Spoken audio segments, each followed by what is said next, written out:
Ya, terima kasih nih teman-teman mitra, kemudian mahasiswa adik-adik dari Purwokerto yang hadir hari ini, serta mitra-mitra yang melihat ya, baik secara langsung ataupun nanti dilihat kembali di Facebook Group ataupun di media sosial yang lainnya. Semangat pagi mitra-mitra yang di online. Ya, hari ini kita akan cerita tentang tanah asem-asem. Saya dalam bahasa Indonesia juga saya susah nyarinya dengan bahasa Indonesia. Apa ya tanah asem-asem gitu ya? Bukan sayur asem ya, atau tanah yang pH-nya terlalu rendah atau mungkin apa ya. Tetapi ini adalah suatu kondisi yang bukan disebabkan oleh penyakit, yang bukan disebabkan oleh jamur. Ya, tetapi adalah suatu kondisi yang menyebabkan tiba-tiba tanamannya mati secara sempurna. Ya, bahasanya memang seperti itu ya. Artinya kalau bahasa Situbondo atau mungkin ada beberapa di daerah Madura adalah bahasanya kayak nanasan. Ya. Kenapa dan bagaimana? Ya. Ya, ini adalah latar belakang saya ya, teman-teman mitra-mitra.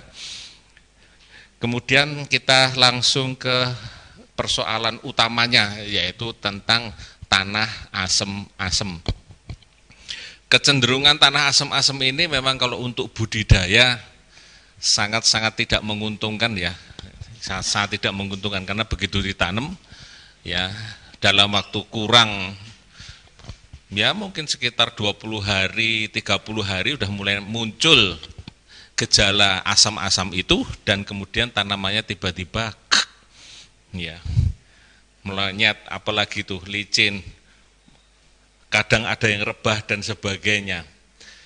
Apa yang membedakan tidak disebabkan oleh penyakit-penyakit ini silakan ibu bapak bandingkan sendiri.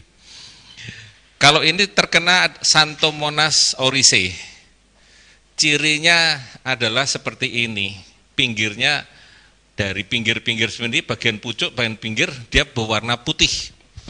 Ya, gejala khasnya adalah seperti itu, makin lama makin melebar, makin lama total daunnya kering, makin lama kalau kita jalan ke tengah sawahnya itu, ya ini biasanya di daerah pesawahan, terutama yang tanam padi, maka akan terkenal suara kresek-kresek gitu ya kan, karena daunnya kering.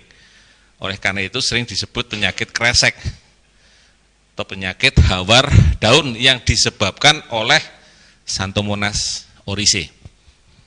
Ya, itu disebabkan oleh jamur. Kemudian ada yang penyakit yang menyebabkan kayak BLAS. Ini gejalanya mirip banget. Mirip ya. Mirip berarti belum tentu sama. BLAS ya, orang menyebutnya BLAS.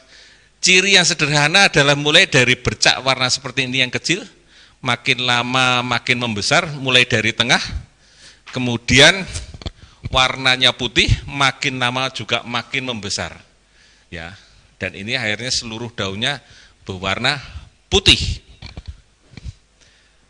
Pada tanah yang asam-asam atau tanaman yang terkena asam-asam di lahan yang asam-asam itu juga sama, tetapi dia cukup banyak yang terserang di situ dan dia memulainya hampir rata memulainya.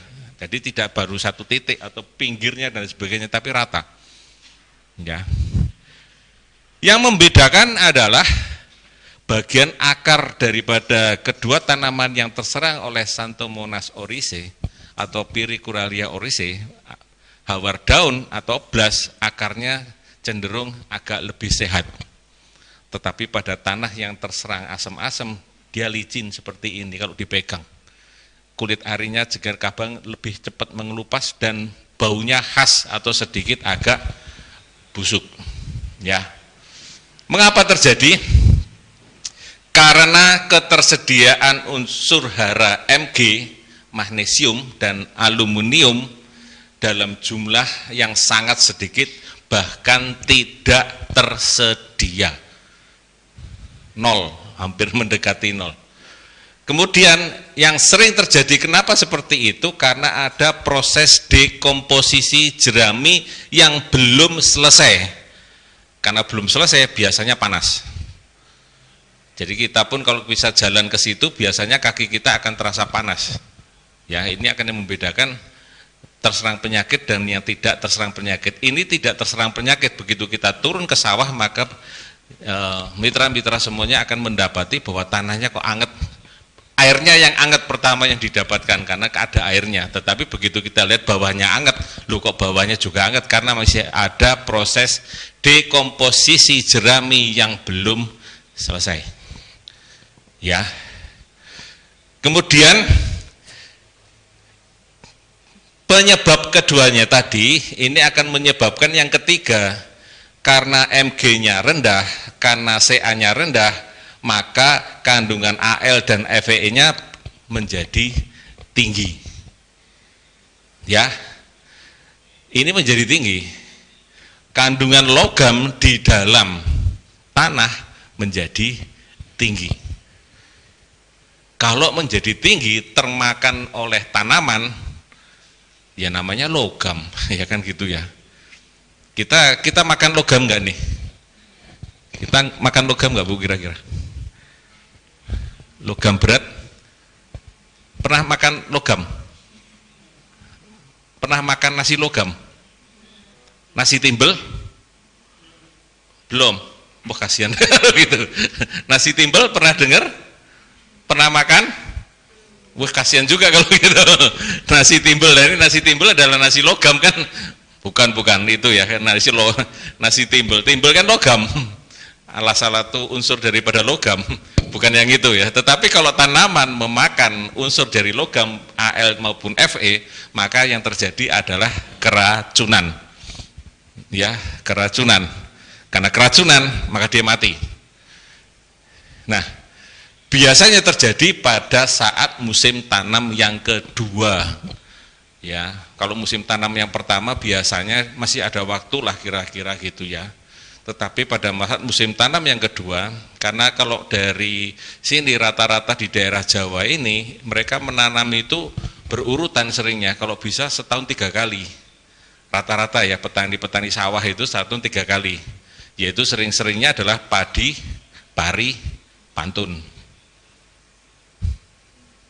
Padi, pari, pantun. Sama aja ya. Iya, artinya nggak ada berubah. Dan beberapa daerah di sini juga sama, ini dia padi, pari, pantun. Artinya apa? Dia kejar-kejaran terhadap waktu untuk segera menanam, ya, karena air dan faktor-faktor yang lain. Nah, ini sawahnya belum istirahat. Sawahnya belum istirahat, proses pembajakannya jadi dipercepat. Musim tanam yang kedua, jadinya proses perombakan jeraminya belum selesai. Terjadilah yang tadi 1 dan 2 ya. Yang satu karena unsur haranya Mg dan Ca-nya terlalu rendah, yang kedua proses dekomposisi jeraminya belum selesai sehingga menyebabkan kondisi tanahnya seperti itu.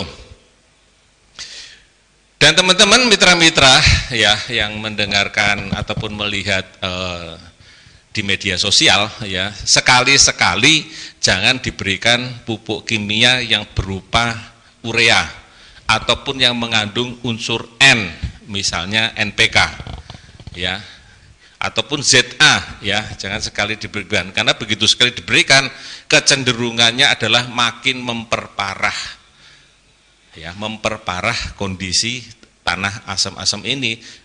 Ujung-ujungnya memperparah tanaman yang kita tanam akan cepat mati ya. Ini gejalanya seperti itu, dan inilah akibat daripada proses dekomposisi dan kekurangan unsur hara tadi, bukan disebabkan oleh penyakit ya. Lalu bagaimana nih ceritanya kok seperti itu? Dalam kondisi Mg dan Ca-nya sangat rendah, nah ini sangat rendah, maka dia akan bergeser ke sini di warna merah ini ya. Ini adalah kondisi pH-nya secara normal adalah di angka 7. Nah karena dia rendah maka dia akan turun ke sini. Maka kita lihat yang hijau ini, Mg dan Ca ini, begitu warna yang di sini dia sudah warnanya merah, artinya apa? Tidak mampu untuk terserap ya. Ini diakibatkan juga karena pH-nya juga makin menurun ya. Kemudian Al dan Fe-nya terlalu tinggi. AL dan FA, ini AL-nya di bawah ya, FE-nya di sana. Dia akan terlalu tinggi, dia masuk ke wilayah ini, di atas sedikit di sini. Ya, terlalu berlebih di situ. Ini nggak akan masuk. Ya, pH-nya ada di sini tapi terlalu banyak ini FE ya. Nah, ini FE yang di sini. Begitu angkanya pH-nya bergeser ke sini, maka yang Ca dan Ng-nya turun merah, tapi Fe dan yang lain Al-nya di bawah itu hijau. Keracunan. Ya, bagaimana supaya mendapatkan lagi angka di sekitar ini ya? Geser ke sana. Ininya digeser ke sana, pH-nya digeser ke sana. Proses perombakannya diselesaikan, dipercepat, kemudian pH-nya digeser ke arah angka normal. Ya, ini adalah hubungan pH dan ketersediaan unsur hara ya. Begitu MEG-nya sangat kecil dan AL-nya mau nggak mau akan bertambah. Yang lain ini Fe sangat cukup besar ya. Fe kan ferrum, besi. Jadi kadang-kadang kita terlihat di bagian pinggir-pinggir daripada sawah ataupun selokannya itu ada warna-warna kuning atau kayak tayengan gitu. Nah, itu karena logam besi yang pH-nya kadang-kadang cenderung agak lebih rendah. Di sini, lihat yang di hijau, ini dalam kondisi yang seperti ini, maka pasti yang lain akan hijau. Kalau yang Fe dan Al-nya hijau, kemungkinannya tanamannya akan keracunan. Ya. Penyebabnya adalah proses perombakan dekomposisi jeraminya belum selesai yang dilakukan oleh mikroorganisme, dan ini panas, tadi sudah saya singgung. Ya. Nah, gejala umum yang tadinya hijau jadi dia langsung kuning, bukan kayak gejala penyakit tadi, dia mulai dari pinggir, dia mulai dari tengah dan lain sebagainya, dia cenderung langsung kuning. Ya, kemudian diawali dari ujung dan menjalar ke pangkal, dari ujung ke pangkal. Kebalik dari ujung ke pangkal. Dan kemudian daun akan mengering dan biasanya kerdil. Kerdilnya bukan disebabkan oleh virus. Ya, karena ada juga mengatakan bahwa ini kerdil karena virus. Ya, beda. Ya, kerdil karena virus dan kerdil karena penyakit atau kerdil karena tanah asam-asam itu berbeda. Ya, ini adalah kerdil karena asam-asam. Rata-rata yang kerdil karena tanah yang asam rata-rata terjadi seperti ini. Bapak Ibu lihat, ada yang kecil, ada yang ini, artinya tidak rata. Ya.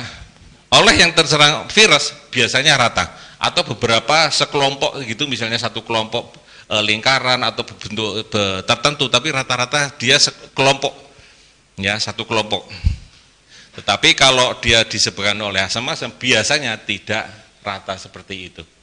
Ya, gejala umum yang bisa kita lihat sekilas mata, ya, ini tanah kena asam-asam atau tanahnya yang lagi bermasalah sehingga menyebabkan pertumbuhan dan perkembangan tanaman ataupun padi di atasnya kurang begitu sempurna, bahkan menjadi kerdil.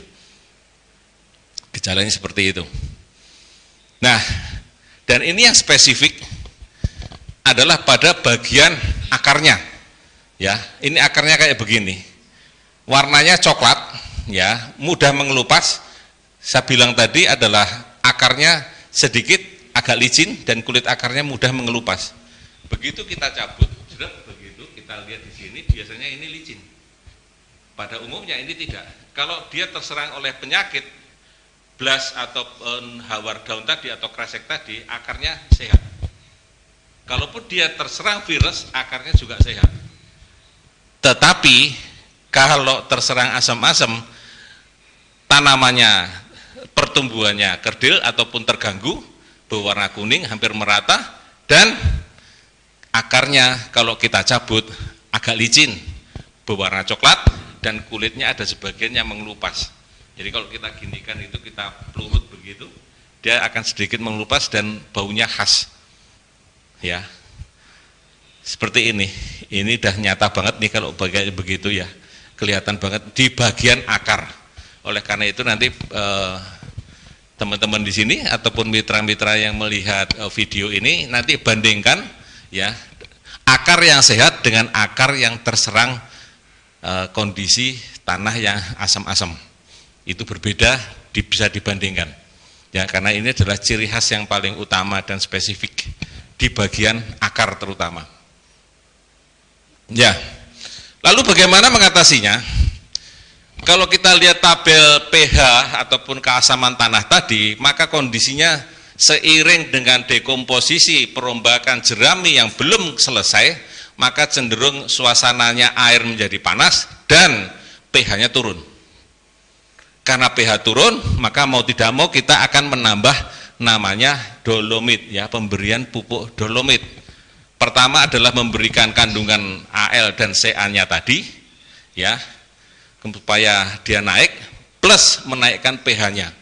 Jadi nanti yang terlalu banyak kondisinya, yang kebanyakan unsur hara tadi akan diikat dengan dolomit, sekaligus juga untuk menambah unsurnya plus menaikkan pH-nya. Ya.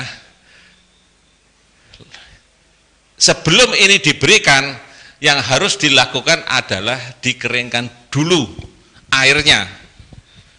Karena kondisinya biasanya adalah kondisi airnya biasanya naik nih, agak tinggi. Ya, karena kondisinya agak naik atau airnya agak tinggi, ini harus turunkan sampai macak-macak. Tahu ya macak-macak itu ya? Yunuet macak-macak. Ngerti macak-macak, Mas? Macak-macak itu kalau bahasanya nyemek gitu ya. Nyemek, kebanyakan air ya tidak, kekurangan air ya tidak, tapi tidak tergenang tidak terlalu banyak gitu ya. Jadi nyemek. Ya, nah itu kondisikan seperti itu dulu, perbaiki drainasenya, baru kemudian kita berikan dolomit. Tentu saja tunda dulu pemakaian pupuk makro yang berasal dari urea dan yang mengandung unsur N, ya, bisa ZA, bisa NPK dan sebagainya, itu tunda dulu. Kalau itu pada saat itu sudah masuk ke pemupukan yang kedua. Karena biasanya pemupukan yang kedua ada yang menggunakan pupuk yang mengandung N ataupun juga ada yang masih menambahkan urea. Ini kita hindari dulu. Ya. Diamkan dulu selama 5 sampai 7 hari. Jadi setelah ditabur, diamkan dulu 5 sampai 7 hari. Pertanyaannya adalah berapa dosis dolomit yang diberikan?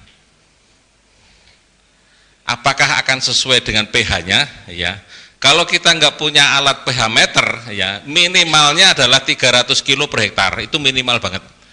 Ya, minimal banget.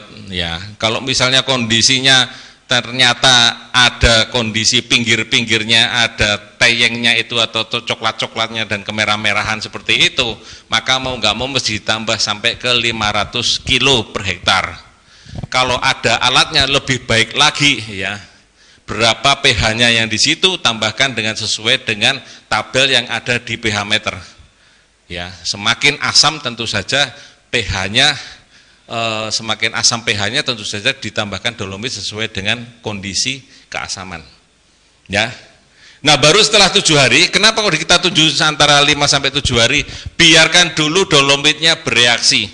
Ya, kadang-kadang kita buru-buru, kadang-kadang kita nyampur dari sejak awal dolomit dan lain sebagainya. Jadi biarkan dulu dolomitnya ini bereaksi dengan tanah dan air yang ada di situ.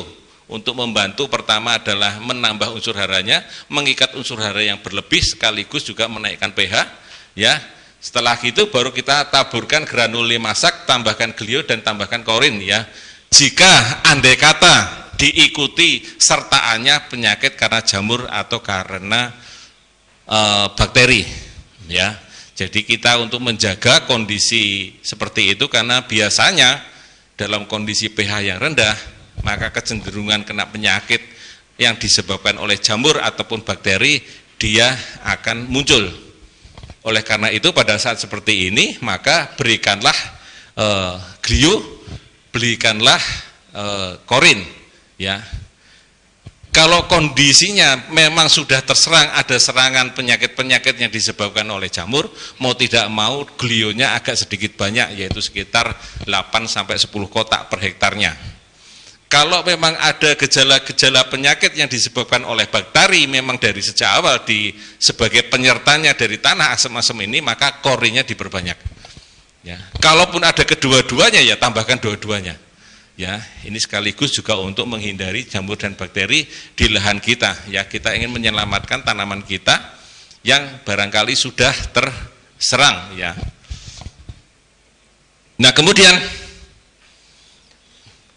kalau kita sudah tahu kondisinya di sekitar itu seperti itu, atau musim tanam yang kedua pada waktu itu sudah pernah terserang penyakit asam-asam juga, maka kita segera pada MT yang kedua itu kita lakukan pemberian pencegahan mulai dari sejak awal. Ya, setelah proses pemanenan ini, ya kita bisa berikan, kita semprotkan dengan tangguh. Kita tambahkan tangguh untuk proses dekomposisi jeraminya supaya lebih cepat. Ya, kita tambahkan 5 sampai 7 tutup per tangkinya lah, bisa sampai 10 tutup per tangkinya kita semprotkan. Ini akan menghabiskan kurang lebih sekitar 5 sampai 8 botol, tergantung dari tingkat tanah ataupun kondisi tanahnya. Kita semprotkan untuk membantu proses perombakan ataupun dekomposisi jeraminya menjadi lebih cepat. Ya. Kalau kita sudah tahu ya kalau dan kondisi tanah asam-asam. Ya. Kemudian lakukan pengolahan lahan ini ya sambil menunggu pembibitannya itu sekitar 3 minggu. Ya, kita bikin pembibitan, kita nebar bibitnya, bibit padinya. Nah, kita juga sekaligus melakukan pengolahan lahan dan kita biarkan dulu diolah selama dibiarkan kurang lebih selama 3 minggu. Di MT kedua memang tidak sempat sampai 3 minggu, karena apa? Karena terburu-buru. Nah, kalau di MT 1 biasanya dia bisa nunggu sampai 3 minggu, tetapi begitu di MT kedua itu sudah mulai balapan ya, cepet-cepetan.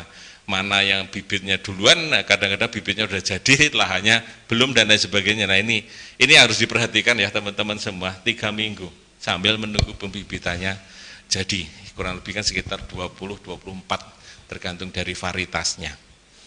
Ya, jadi ini bisa kita lakukan, kita cegah dari awal. Ya, karena kadang-kadang proses di MT kedua ini setelah tanam padi, pari, pantun, ya, karena hampir sama semua nih. Ya, terus-terusan begitu ya kan. Ada beberapa daerah yang memang menerapkan pola padi, pari, pantun, alias podo wae sami mawon. Ya, tidak ditanam dengan tanaman yang lain. Nah, ini maka kecenderungan untuk terkena tanah yang asam-asam ini tinggi. Ya, kecuali kalau kita menanam tanaman yang berbeda. Ya, misalnya tanam jagung dulu atau tanam kacang ya dengan kondisi yang waktu itu karena kekurangan air siklon yang seperti ini, hujan juga baru-baru saja ya kan begitu ya. Nah, ini bisa kita pindahkan ke tanaman yang lain dulu. Tapi begitu hujan pindah lagi ke tanaman padi. Ya, ini adalah pencegahannya, kita menggunakan dengan tangguh ya dari awal. Kemudian pemupukannya sama seperti pada penanaman padi pada umumnya.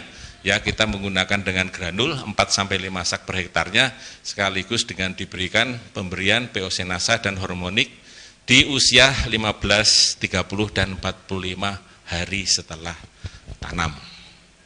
Ya. Andai kata pada saat kita sudah tahu di sini ada gejala-gejala di dalamnya ada kena penyakit jamur dan lain sebagainya, ataupun gejala-gejala jamur pada musim yang berikutnya sebelumnya, maka musim yang sekarang dan sebelum kita setelah melakukan pemberian di awal tanam, maka tambahkanlah korin ya, tambahkanlah korin untuk membantu, sekaligus penaburannya juga diberikan pada saat pemberian supernasa ataupun pemberian granul di awal tanam untuk membantu pencegahan penyakit yang disebabkan oleh jamur ataupun bakteri. Gitu. Sederhana. Ya. Jadi tanah asam-asam itu bukan karena penyakit, tetapi karena kondisi dekomposisi jeraminya yang belum selesai dan prosesnya masih berjalan karena proses mikrobianya belum selesai untuk merombak bahan organik ataupun jerami yang ada di dalam tanah. Ada pertanyaan?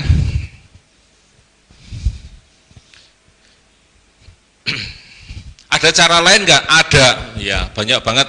Mungkin Bapak Ibu kalau misalnya lihat ataupun adik-adik nanti googling di YouTube ataupun googling di Google, Ya, ada nggak cara-cara yang lain? Ada ya, macam-macam.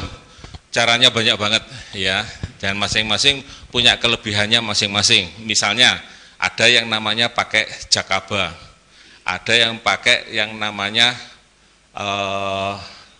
saya liatin aja ya, pakai fuka, fungisida, kapur gamping, tapi ya harus punya jeruk purut kan gitu ya. Ada punyanya jakaba, jamur keberuntungan abadi. Dari mana? Dari akar-akaran seperti akar bambu, leri dan sebagainya. Ya tentu saja kalau lahannya luas susah ya, nggak ribet ya gitu ya. Jadi kita pakai yang sudah ada, yang ada kita punya tangguh ya. Kemudian kita juga punya pakai yang granul ya, pakai yang granul, dan kemudian kita semprotin korin dan glionya, jangan lupa untuk membantu antisipasi serangan jamur ataupun bakterinya. Baik, ada yang bertanya? Monggo silakan teman-teman ataupun mitra-mitra yang secara online. Nggih, Bu. Apakah tanah asem-asem itu hanya ada dalam sawah? Apa di kebun juga ada tanah asem-asem? Karena saya punya tanaman kita itu.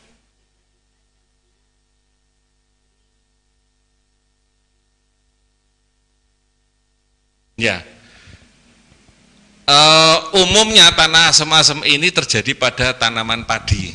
Ya, gejala asam-asam ini terjadi pada tanaman padi di mana ada proses tentang pengolahan lahan yang kemudian diikuti proses perombakan jerami yang belum selesai.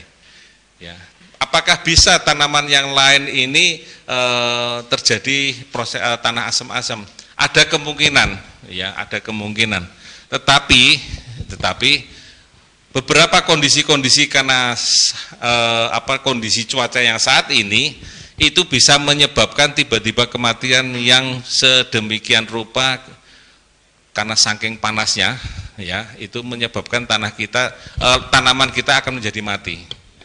Pertama, kondisi panas yang luar biasa beberapa waktu ini. Ya, kalau kita lupa untuk menyiram di pagi hari ataupun sampai pada titik jenuh di kematian, misalnya dia akan mati kalau pucuknya sudah kering selama beberapa jam. Tanaman akan mati, baik di pot ataupun di lahan. Jadi kalau kita terlambat memberikan air pada saat kondisi cuaca yang seperti beberapa waktu ini, ya, titik kematian misalnya di bagian akar terjadi kekeringan selama beberapa jam ya Bu ya, bukan hari ya, itu maka tanamannya akan mati pelan-pelan ya, airnya rontok, airnya cuma tinggal kayak jerangkong, daunnya lepas semua dan sebagainya. Ada beberapa tanaman-tanaman buah di mana tanaman buah itu kondisi normal ya, ini kondisi normal, kondisi bukan cuaca seperti ini, tiba-tiba tanamannya juga mati. Misalnya tanaman nangka, misalnya ada tanaman yang lain yang, karena apa? Saya cuma melihat tetangga saya sendiri, saya juga melihat beberapa yang pernah saya lakukan, saya tanyakan kepada mereka yang paham, ternyata jangan sekali-sekali metik buah di malam hari. Ayo, kenapa kira-kira? Ayo jawabannya. Ayo, ada nggak yang bisa memetik di malam hari? Ada. Misalnya orang-orang yang kalau nangka ini kan biasanya orang kalau diborong itu kan, biasanya kan sore-sore ya, kadang sampai habis maghrib baru kemudian dia ngambil kan, misalnya nangka untuk dimasak jadi gudeg misalnya gitu. Nah, itu kan moseknya sore ke atas ngambilnya, ya. Kita lihat kalau mungkin di Pak Ihsanuddin itu bagian depannya mati. Saya tanya, metik enggak itu di malam hari? Iya. Kenapa? Pada saat proses fotosintesa terganggu, ya di malam hari kan terbalik proses fotosintesanya. Dipotong seperti itu, maka proses fotosintesanya akan berjalan terbalik. Begitu terbalik, tanamannya mati. Ya, kecuali kalau kita mau sengaja untuk mengambil di malam hari, ya itu beda. Ya, kasihan yang punya. Tapi kalau kita punya pohon tanaman buah sendiri, ya ada baiknya diperhatikan ya, terutama tanaman buah yang agak besar kayak nangka, kemudian yang agak gede-gede gitu, jangan dipetik pada malam hari karena terjadi proses fotosintesis yang terbalik, yang terjadi adalah tanamannya akan tiba-tiba mati. Ini kok nggak ada angin, nggak ada aja. Saya cuma iseng aja saya tanya gitu ya, petik nggak malam hari? Iya, ya sudah. Saya tanya kepada mereka juga, beberapa orang di lembaga pernah saya tanya, kenapa proses ini terjadi seperti itu? Kita nggak ada penyakit, pupuknya juga lengkap, cukup, pemberian penyiramannya cukup dan lain sebagainya, kenapa mati? Pertanyaan saya ditanya seperti itu, saya jawabnya, oh iya, betul, dipetik pada malam hari. Ya ini yang non teknisnya adalah seperti itu, Bu. Oke, ada lagi yang bertanya? Jadi banyak banget ya, kenapa kok tiba-tiba tanaman kita mati? Ya, tanaman kita mati. Beberapa penyebab memang yang terjadi adalah karena kekurangan air secara mendadak dan dalam waktu tertentu. Ya, kemudian adanya proses fotosintesis yang tiba-tiba menjadi terbalik, atau dalam kondisi kalau di sawah adalah tanahnya asam-asam sehingga menyebabkan unsur haranya tidak bisa masuk. Ya, karena pertama adalah karena pH yang agak rendah, dan kemudian karena terlalu banyak unsur yang tidak terlalu banyak dibutuhkan masuk ke dalam sehingga menyebabkan keracunan. Ya, begitu. Ada yang bertanya? Monggo silakan.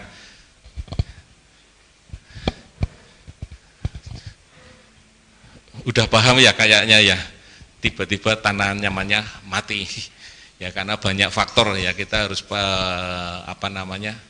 kita lihat seperti itu ya, karena ini adalah gejala kondisi tanah yang asam-asam, tanah di mana proses dekomposisi jeraminya belum selesai ya, ada beberapa unsur yang sangat rendah tersedia tetapi juga ada yang sangat banyak tersedia sehingga tanamannya agak keracunan.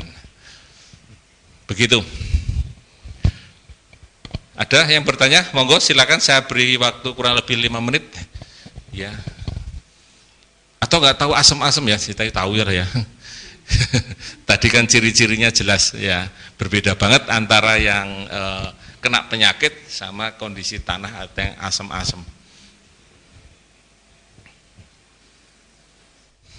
Pakai cara yang lain sebetulnya juga bisa, itu tadi ya. Cuman kita membutuhkan jumlah yang banyak. Misalnya ini, kita pakai jeruk purut. Nah, kalau jeruk purutnya 5-7 persegi nih, lah ini cukup untuk berapa gitu ya kan? Kemudian ini kalau gini membuat seperti dengan air leri dari beras yang kita cuci. Lah sampai seberapa banyak itu ya kan? Ada jenis yang pakai zeolit yang aktif ya, monggo itu ya, pilih-pilihan itu cepat. Nah, ini dalam kondisi yang seperti ini, secara umum kalau kita melihat persamaan manusia dengan tanaman, ini yang cukup, bukan terlalu banyak. Kalau terlalu banyak maka yang terjadi adalah tidak seimbang. Nah, di sini juga harus seimbang unsur makro dan unsur mikro. Kembali ke situ. Ya, cerita di sini lagi. Ini nomor konsultasi saya ya, teman-teman mitra-mitra yang ada di sosial media. Barangkali kalau ada pertanyaan langsung ke saya, tapi mohon maaf agak bersabar ya, karena memang pertanyaannya ya lumayan, jadi bisa saya jawab mungkin nanti bisa malam hari ataupun pagi hari ataupun dini hari ya. Tapi kalau bisa sih jam kerja kalau bisa. Saya rasa itu ya teman-teman mitra-mitra, kalau tidak ada pertanyaan, terima kasih atas kebersamaannya. Mudah-mudahan materi ini bisa memberikan manfaat buat teman-teman semua, mitra-mitra semua yang menghadapi kondisi sekarang ini yang barangkali ada beberapa daerah yang sudah mulai hujan. Ya, periksa lagi kondisi lahannya sebelum kita mau menanam padi ya, sebelum menanam padi barangkali sudah sudah merendam padinya, sudah membuat pembibitannya dan sebagainya, karena ini sudah mulai dari awal-awal hujan ya, jadi mulai kita lihat kondisi tanahnya. Ya paling aman adalah kita memberikan dolomit 300 kilo per hektar, itu aman, jadi kita nggak usah pakai alat pH meter, berapapun pH-nya ya, berikanlah dosis standar minimal yang kalau kita menanam padi adalah sekitar 300 kilo per hektar ya. Kita nggak usah pakai alat pH meter, kira-kira berikan aja kalau kita mau menanam jagung, menanam padi, menanam apapun ya di dalam kondisi tanaman semusim ataupun tanaman yang pendek, kita berikan dolomit 300 kilo, baru kemudian kita berikan pupuk-pupuk yang lain. Ya, baik, demikian dari saya, mudah-mudahan bisa memberikan manfaat. Terima kasih atas kebersamaannya, baik mitra-mitra ataupun teman-teman mahasiswa dari Purwokerto yang ada di sini, juga teman-teman yang ada di sosial media. Mudah-mudahan ini bisa memberikan manfaat untuk kita semuanya. Terima kasih atas waktunya. Kita ketemu di lain waktu dan di lain kesempatan. Semangat pagi!